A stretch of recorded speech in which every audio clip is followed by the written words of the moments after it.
It's now been 25 years since the 1994 crime bill. It's time to repeal it. And it's abundantly clear, putting more people in prison hasn't made us safer. What it has done is decimate communities of color and rip families and communities like mine apart. The 1994 crime bill was written by a bunch of politicians who wanted to show they were tough on crime. So they passed mandatory minimums and tougher sentences, 3 strikes and you're out laws, and many more arrests for drug offenses. The bill gave states billions of dollars to build more prisons and keep people in prison longer.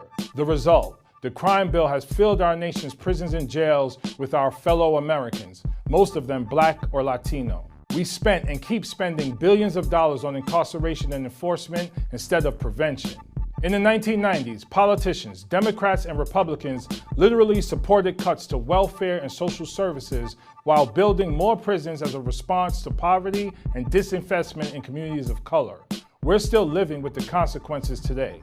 We were building more prisons at a time when we needed better schools, libraries, and community centers in places like the Bronx, Yonkers, and Mount Vernon. It was just a few years after the Central Park 5 case. I was a teenager. And as a young Black man living in New York, I remember very well when Donald Trump bought full-page ads in the city's newspaper calling for the death penalty for my young brothers. I've been an educator for the last 20 years and a principal in the Northeast Bronx for the past 10 years, and I'm running for Congress in New York's 16th district. My opponent, Eliot Engel, helped pass the 1994 crime bill. The American people want a crime bill.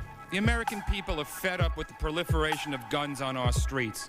The American people understand that we need to put more cops on the beat, build more prisons, and at the same time, give our youth, particularly our inner city youth, a chance. It's not pork, Mr. Speaker. It's just plain good common sense. It's definitely time to repeal it. For over a decade, I've worked directly with the people most impacted by mass incarceration. As an educator and principal, you see the impact on children and their families every day. How can you concentrate in school when your father, sister, aunt, or brother is locked up because they can't afford bail? How can you focus on learning when you have to walk through metal detectors and when there are more police officers in your school than guidance counselors? Can a child truly thrive when her school resembles a police state? One of the things the 94 crime bill did was put more police officers in schools, directly funding what's known as the school-to-prison pipeline. Black and brown families were over-policed in our communities, and now they're over-policed in our schools too. That's why I decided to open up my own school and do things differently. The Cornerstone Academy for Social Action is a middle school in the North Bronx, located in a historically oppressed community that's been impacted by racist policies like redlining, disinvestment, and the 94 crime bill. We are a restorative justice school that educates the whole child. We guide them toward becoming transformative agents of change in their own communities. We have conquered the school-to-prison pipeline. I'm proud of what we have done, but CASA is just the beginning. It's just one school in one neighborhood. If we want to cure our addiction to neglect and torture, we have to start at the top. We can't rely on the same politicians who created our broken criminal justice system to be the ones to fix it. Those closest to the pain should be closest to the power. We need leadership that reflects our communities and our experiences.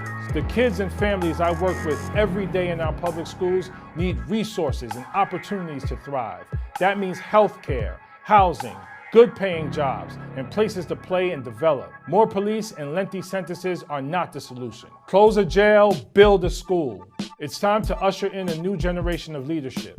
We need Democrats in Washington who will fight for schools and education, not jails and incarceration. Join the movement and spread the word. Change is coming to New York 16. My name is Jamaal Bowman, and that's why I'm running for Congress.